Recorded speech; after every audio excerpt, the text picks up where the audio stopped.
NIT, 이재명 비판 보수 세력 가짜 뉴스 루머 퍼뜨려. 이후 에디터.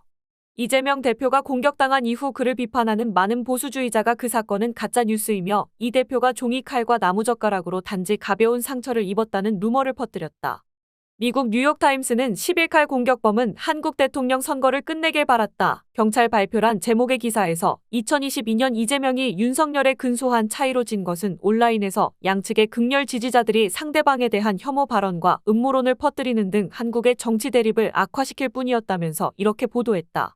뉴욕타임스는 이날 이 대표의 목을 칼로 찌른 66세의 용의자는 10일 살인미수 혐의로 검찰로 송치됐다고 전하고, 그러나 한국 경찰은 그의 이름을 공개하지 않았다고 지적했다.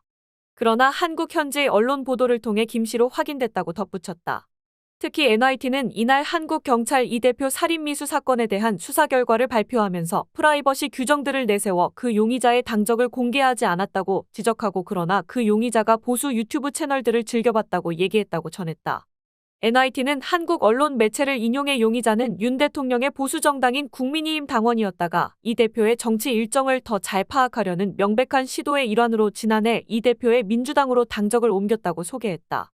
뉴욕타임스는 윤 대통령이 이번 칼 공격을 테러 행위라고 비난하고 그의 당인 국민의힘도 과격해진 정치를 비난했지만, 야당인 이 대표의 더불어민주당은 10일 경찰의 수사 결과 발표와 관련해 오는 4월 국회의원 총선을 앞두고 윤 대통령과 국민의힘에 대한 잠재적 정치적 피해를 최소화하고자 살인미수 용의자의 당적을 공개하지 않는 경찰을 비난했다고 전했다. 이와 관련해 권칠승 민주당 대변인은 NIT의 경찰이 모든 데이터의 공개를 거부하는 동안 우리는 위험 수위에 다다른 이번 정치 테러에 관한 가짜 뉴스들의 홍수를 지켜보고 있다고 말했다. NIT는 근 20년 만에 한국 정치인을 겨냥한 최악인 이번 공격은 4월 총선을 앞두고 보수와 진보 한국민들 사이에 깊어지는 대립과 상호 적대감을 주목하게 한다며, 2022년 대선에서 윤석열의 면도날 두께의 차이로 진 이재명은 2027년에 다시 출마를 희망하고 있다고 전했다.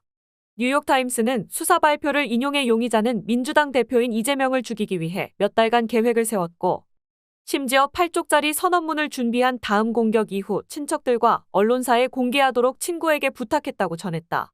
그러면서 작년 4월 온라인에서 캠핑용 칼을 구입하고 6월부터 이 대표를 스토킹하기 시작해 전국적으로 6차례나 정치 행사에 참가했고, 1월 2일 이 대표에게 접근했을 때는 지지자인 척하려고 종이 왕관을 썼으며 이 대표의 목을 칼로 찌르기 전 사인을 요청했던 내용들도 소개했다. NIT는 그 용의자는 단독 범행임을 주장하고 있고, 경찰도 그 공격과 연관된 다른 사람들을 찾을 수 없었다고 발표했다고 썼다. 또한 뉴욕타임스는 이 대표의 퇴원 소식도 다뤘다.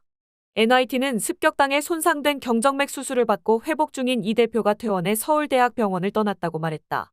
그러면서 상대를 죽여 없애는 전쟁 같은 정치를 종식해야 한다고 했던 이 대표의 퇴원 메시지도 전했다.